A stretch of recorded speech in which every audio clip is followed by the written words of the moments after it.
Assalamualaikum warahmatullahi wabarakatuh. Saya Rara Anggraini dengan NPM 5021073 berasal dari kelas 4C PGSD. Di sini saya memenuhi tugas yang diberikan dosen Cahyo Dwi Andita, Magister Pendidikan, yaitu perbedaan dan perubahan kurikulum tahun 1947 sampai kurikulum merdeka dengan mata kuliah telaah kurikulum.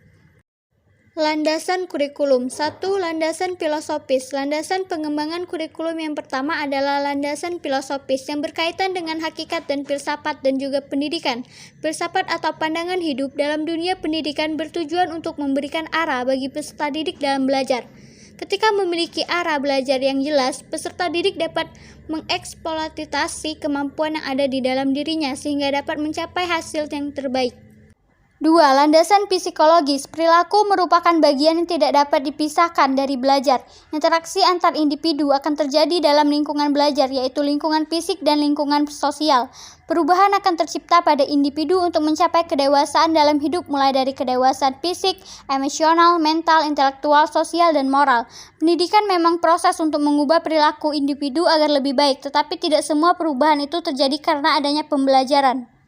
3. Landasan sosiologis. Apa yang menjadi alasan mengapa pengembangan kurikulum harus dilandaskan pada faktor sosiologis?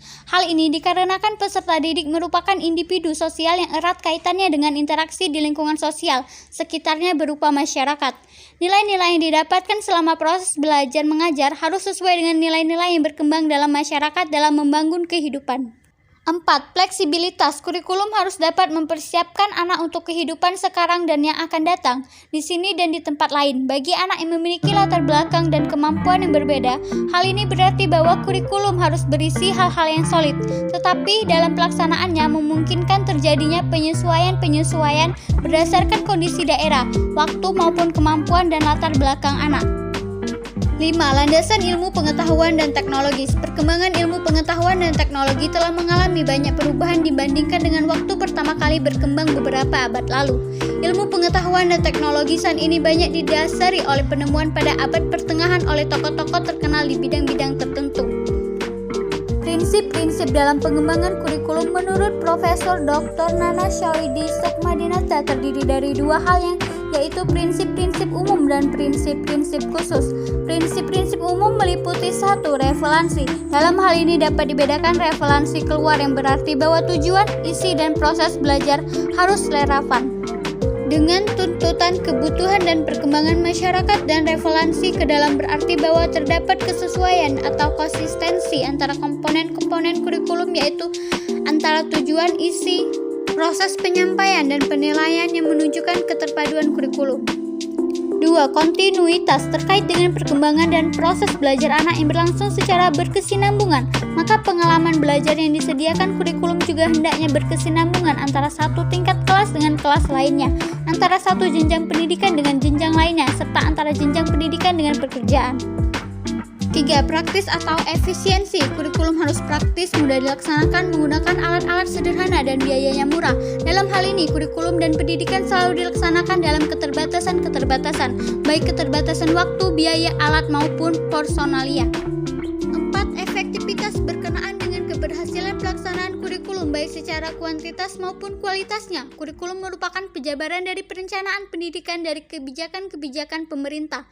Dalam pengembangannya harus diperhatikan kaitan antara aspek utama kurikulum, yaitu tujuan, isi, pengalaman belajar, serta penilaian dengan kebijakan pemerintah dalam bidang pendidikan. Prinsip-prinsip khusus meliputi A. Prinsip berkenaan dengan tujuan pendidikan, B. Prinsip berkenaan dengan pemilihan isi pendidikan, C. Prinsip berkenaan dengan pemilihan proses belajar mengajar, D. Prinsip berkenaan dengan pemilihan media dan alat pengajaran, E. Prinsip berkenaan dengan pemilihan kegiatan penilaian. Perbedaan dan perubahan kurikulum 1947 sampai kurikulum merdeka. 1. Rejana pelajaran 1947 baru dilaksanakan di sekolah-sekolah pada tahun 1950. Bentuknya memuat dua hal pokok, yaitu 1. Daftar mata pelajaran dan jam pengajarannya, 2. Garis-garis besar pengajaran. Rejana pelajaran 1947 mengurangi pendidikan pikiran dalam arti kognitif. Yang diutamakan adalah pendidikan watak, kesadaran bernegara dan bermasyarakat. 2. Kurikulum 1952 setelah Rencana Pelajaran 1947. Kurikulum di Indonesia mengalami penyempurnaan. Kurikulum ini sudah mengarah pada suatu sistem pendidikan nasional. Yang paling menonjol dan sekaligus ciri dari kurikulum 1952 ini bahwa setiap rencana pelajaran harus memperhatikan isi pelajaran yang dihubungkan dengan kehidupan sehari-hari. 3. Kurikulum 1964 usai tahun 1952, pemerintah kembali menyempurnakan sistem kurikulum di Indonesia yang diberi nama Rencana Pendidikan 1964.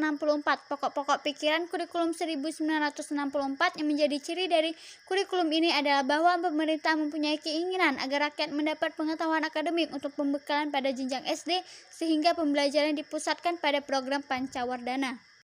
4. Kurikulum 1968 kelahiran kurikulum 4.